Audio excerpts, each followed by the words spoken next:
Watch Dogs Legion is Ubisoft's latest open-world playground, this time set within a futuristic dystopian version of merry old London. You are part of DedSec, a techno-terrorist group hell-bent on liberating London from its fascist oppressors and dismantling the police state that has taken over. After a terrible terrorist attack, DedSec is framed, and it's your job to rebuild the team, reclaim London's liberty, and find the culprit and clear your name. Story-wise, it's a lot of beats we've all seen before, and a lot of the writing is more than a little wonky, especially with some of the awful London accents. The narrative largely lacks focus due to not having a fixed protagonist, but this is because of the recruitment mechanic, which is very much front and center here. You hack, shoot, drive, fly, and crawl your way across the city, picking up new DedSec members with unique abilities and looks. In the simplest terms, the game is an open-world third-person shooter where you can hack various objects in the world at the push of a button. You can force cars to change direction mid-drive, you can hijack drones and fly around, or you can trigger traps from behind enemy lines from afar while you sit comfortably far away from danger. Hacking is made very simple to make it accessible, but it's disappointing to not see significant new abilities over the previous games. The mechanic of recruiting anyone is Watch Dogs Legion's bread and butter, but for me, it didn't nearly go far enough in exploring its full potential. Each operative comes with a little backstory explaining who they are, what their job is, and their thoughts on DedSec or the new oppressive police force Albion. Your DedSec crew will therefore be completely different from everyone else's. These recruits come with unique abilities appropriate for who they are. For example, a construction worker will have a big wrench to deal additional melee damage, a nail gun to shoot from afar, and can use their uniform to get into restricted areas. Or there's a spy who's dressed as smart as any 00 agent should be, complete with a fancy rocket shooting car, silenced pistol, and a watch that jams enemy weapons. There are many completely mundane characters wandering through the city who you probably don't want on your team, like old ladies with limited mobility and 0 perks, or gambling addicts who spend all your money willy-nilly. Not every recruit is necessarily useful in the field though, as some are so weird and wonderful that it's worth recruiting them just for a laugh, and some even give you passive team perks. When you die, you will either be arrested or injured, meaning that character is unusable for a time. If you're arrested, you need to get a lawyer to get out faster. If you're injured, you need to get a doctor to heal faster. There is a permadeath mode which kills operatives outright when they die, and I had this switched on at first, but turned it off part way through because I was missing out on those recovery mechanics. If you turn it on or off part way through though,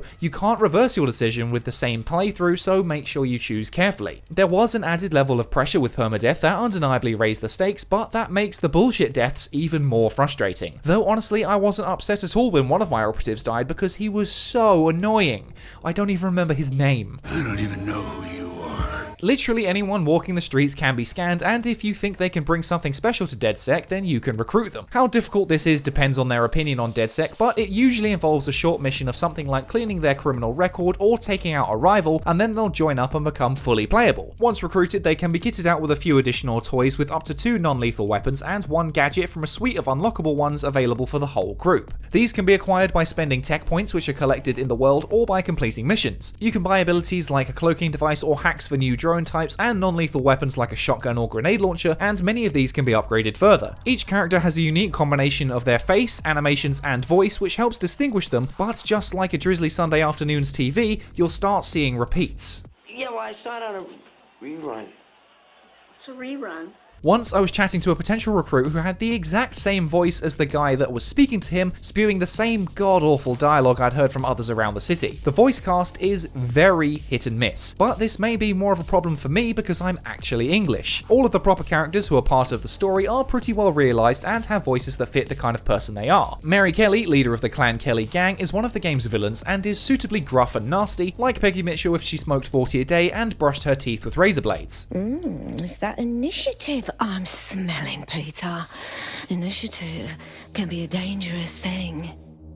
Can be misinterpreted. Bagley, your buddy AI who helps with the technical side of things, is endearing and charming for the most part as he channels a similar vibe to Stephen Merchant's Wheatley from Portal 2. Get used to his voice, you will be hearing it a lot. Lots of people will pay well to have their sensitive packages handled with care.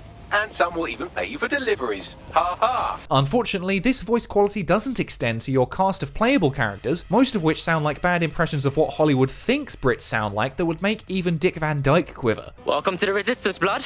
Very few of them felt genuinely authentic and were clearly someone in a booth doing a voice. Some said things which didn't even make sense for who they are. I tried recruiting an Albion agent to get his ability to walk through Albion areas undetected, but he spoke to me about stealing cars. Even when the voice is pretty decent, the writing is what lets it down more often than not. I'd be interested to see how many British people, and specifically Londoners, worked on writing this game, because to my Essex boy ears there's a lot of misfires. Being able to recruit anyone is a very novel idea, but you don't really need to, because most missions can be handled with the same one character. Apart from missions where you have to get new recruits, you could just beat the game with a single operative, and I just wish Ubisoft doubled down on its recruitment mechanic to make it more essential. Without that need to try other strategies, you can quite comfortably fall back on hiding in the corner and sending a spider drone to do all the work for you. If you want to, however, there is reasonable room for creativity if you do want to try new things. Most missions areas are well designed with several routes in and out, and usually accommodate stealthy or aggressive approaches. You could hijack a drone, fly up to the roof and sneak back down. You could run in guns blazing with a grenade launcher and do some redecorating. Say hello to my little friend!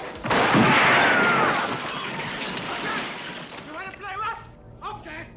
Or you could not even enter the building and hack your way through using CCTV cameras and drones while you're busy chilling in your car listening to Beethoven's Ninth. However, there is at least one force stealth section and several missions end in heavy shootouts, so if you have the wrong agent for those tasks, it can be a real pain in the arse. Going in with stealth weapons and a cloaking device only to have a mission end in a scripted firefight breaks the sandbox feel that the game tries to build. Even with the semi-open approach to missions, it's still not that expansive and ultimately is still a Ubisoft open world game where you'll be doing the same Ubisoft open world stuff. Instead of climbing towers, this time you complete borough missions, and once they're all done, you'll get a nice new recruit with some pretty decent abilities. The recruitment system is certainly an interesting and unique idea, but in my opinion, the game feels far too close to every other cookie-cutter Ubisoft title, and I just wish they really went for it with this feature. But to be fair, I think the game is pretty massively held back by current hardware. Additionally, once you have a character you like, they don't progress or grow at all, which is a real shame. Some form of upgrades to their existing traits would encourage you to explore different recruits and develop them for specific roles, because aside from getting new simple gadgets and basic weapons, there isn't much progression. I'd love to have my spy be even more stealthy, or my football hooligan be even tougher, or my doctor heal operatives even faster the more I used each of them. I just wish that I could customize the gameplay of my recruits half as much as I could their cosmetics. All of your characters can be very well customized in the cosmetics department, as you can choose from a number of clothing items to complement their personality if the default isn't to your liking. If I'm playing as a spy, he's wearing a bow tie and that's the end of it. Bow ties are cool. Clothes can be bought from different branded shops across London, and purchased items can be applied to any character even at the same time, irrespective of gender. So if you want your getaway driver to break all logical sense and wear a pair of stripper heels, the power is in your hands. These items are all bought with Ito, this world's replacement for pounds, which can be earned by completing missions, stolen from things like cash machines or safes, or paid for with real money through microtransactions. The premium currency in Watch Dogs Legion is called WD credits and comes in various bundles. 500 for $3.99, 1,100 for $7.99, 2,500 for $15.99, 4,550 for $28.99, and 7,250 for $39.99. Ito can be earned fairly quickly by playing main missions, though some of the clothing items are very expensive, so you might not be able to get what you want right out the gate. Fortunately, clothing is all Ito can be spent on, so there's nothing gameplay affecting there. But you can also use real money to buy exclusive cosmetics and even new operatives. At the time of writing, there are 3 operatives to choose from, each of which has abilities that can be found in-game, but I never saw any of these combinations. For instance, the Viper character goes for 1,000 credits, so about $7.99, and gets the silenced MP5 weapon, which is great, light step so he's more stealthy, and takedown thief to earn money on takedowns. That is a great set of skills for a stealth character, and it's not a combination I saw anywhere in the game. Maybe it is in there somewhere, but I didn't see it. If I'm approaching a mission with stealth, I mainly use my spy, who's a guy called Phil Lee, and he has a silenced pistol, but the only ones I found with the light step ability were people who were built for more aggressive tasks, like my hitman Colin Hanley, who came with a Desert Eagle and an assault rifle. These two were my favourites and most used characters by far, and while I used some others when I fancied a change, there wasn't a problem that either of them couldn't solve. London itself is a well recreated open world with many familiar landmarks and areas I visited many times. One of my favourite things about it is how well they've captured how simultaneously beautiful and disgusting London can be. There are dozens of old buildings with classical architecture that stand the test of time, but there's also loads of dirty backstreets covered in litter and filth. The music playing in the world and on radio stations is from a bunch of British artists and is actually much better than I thought it would be. There's a lot of stuff in there that isn't exactly to my personal taste, but every now and then I'll step in a car and hear Bliss by Muse or Hereafter by Architects on the radio and tear the town up. Or for a change of pace, I love a little Ride of the Valkyries by Richard Wagner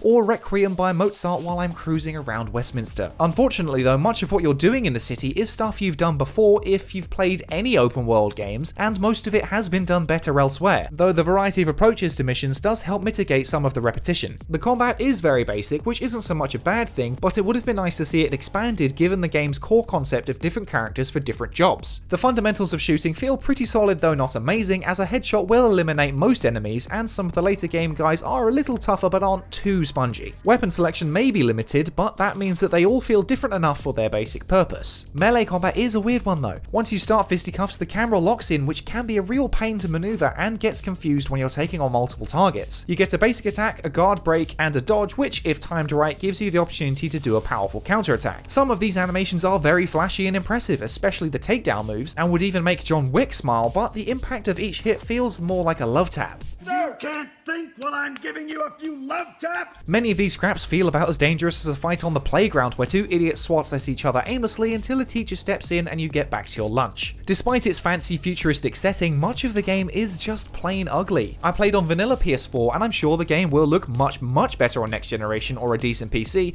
but my experience was not a pretty one. Textures were murky, facial animation was often out of sync, and objects popped in and out quicker than an alky getting his daily scrumpy jacks. Much like in the voice department, many of the potential recruits have very off faces, while the NPCs in the story are much better done. I'm sure all the different lines of dialogue by all the different voices with all the different animations takes up a lot of system resources, but it results in a visually unappealing game. It's also full to the brim with glitches big and small. People were even reporting game-breaking bugs around a specific mission that's barely halfway through the game, but apparently that has been fixed now. I faced constant visual glitches like pop-in, clipping, and audio problems like stuttering or delays. The frame rate was as choppy as some of those terrible haircuts and was especially troubling while driving and made that whole experience unpleasant. The game even crashed on me 7 times. 7, 7, 7, 7, 7, 7, 7, 7, 7. Again, I'm sure the game will run really smoothly on PS5 and Xbox Series X, but launching in this state on this generation before the next one is out is despicable. Waiting even a couple of months and launching exclusively on next gen to fully capitalize on the increased processing power would do this game a world of good in not only performance, but allowing the core recruitment mechanic more room to flourish. I know a lot of people are really going to enjoy the game, and I definitely did have fun with it at times, and I'm happy that Ubisoft tried to experiment, but at the end of the day, I was left unimpressed. At best, it tried something different but didn't quite stick the landing, and at worst it's a glitchy, cringy, poorly written, boring retread of stuff I've played 1,000 times before. Playing as a collective team is a great idea for gameplay possibilities, but isn't quite as conducive to a focused story, and I don't even think those gameplay possibilities are fully capitalized on. It's certainly a fun game that's worth a look at some point, but definitely not at the current asking price based on all of the extensive technical issues I had. 7 crashes! If you're looking for an open world playground where you can control literally anyone you see in the streets, then Watch Dogs Legion definitely delivers on that basic idea. But if you want something with a bit more story in a traditional sense, then you won't find it here. What you will find is a collection of reasonably distinct characters who you'll establish your own relationships and stories with. Hacking and combat is just a little too basic, and no doubt this is due to the limitation of having an entire city of playable characters, but it's something I could see working really well with a bit more time and processing power in the future in a potential follow-up. But this is Ubisoft, so I wouldn't be surprised to see this mechanic crop up in Assassin's Creed or a Tom Clancy game in some form or another. Despite all my misgivings, I'm still glad that they tried something new, even if it wasn't with 100% success. And that's it for my thoughts on Watch Dogs Legion. What do you think? Am I being too harsh? Are you really enjoying it, or did you find it a little lackluster like me? Like, comment, subscribe, you know all that jazz. Support us over at patreon.com/prettygoodgaming. I've been Henry Cooper. That's all for today. Bye for now.